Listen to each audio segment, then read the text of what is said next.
大家来到棉花田的健康享乐厨房，我是永慈老师。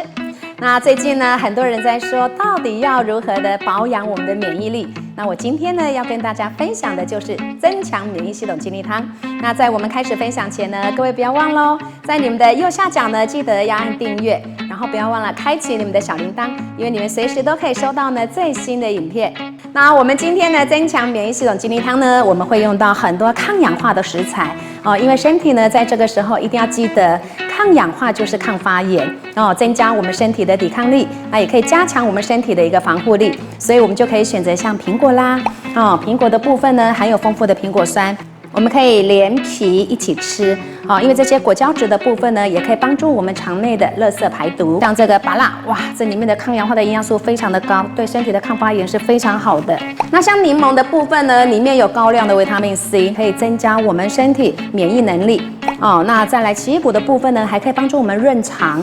那对于我们的呼吸道黏膜的保养也非常的好。尤其像凤梨的部分呢，对身体的抗发炎。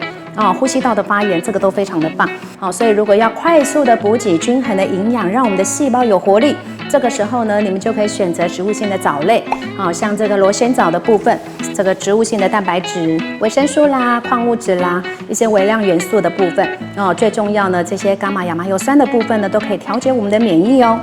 那我们透过麦苗粉呢，里面的21种的微量元素，那我们也能够帮助身体呢排毒净化，把这个生机饮食的3宝粉放进来那像我们会用到大豆卵磷脂活化我们的细胞，里面会有啤酒酵母粉补充一些 B 群，增加我们身体的活力那再来可以把一些小麦胚芽1身体呢抗氧化的这个部分把它做好。那如果你们有这个植物性综合的发酵的酵素植物精华的萃取液，这个时候呢酵素大量的补充是非常的好，因为调节我们的免疫，增加我们5脏6腑的防御能力，尤其又对我们的呼吸道保养非常的棒。好，我们现在呢要来打这一杯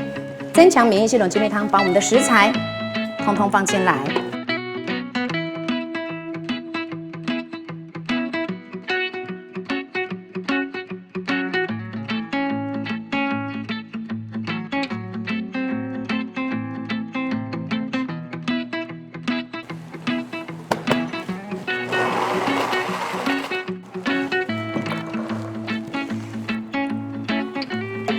这个就是增强免疫系统精力汤，在这个时候可以提升身体抗氧化的能力，降低身体的发炎。那可以1天1杯，健康100%，营养全方位。好，那我们就下次再见喽。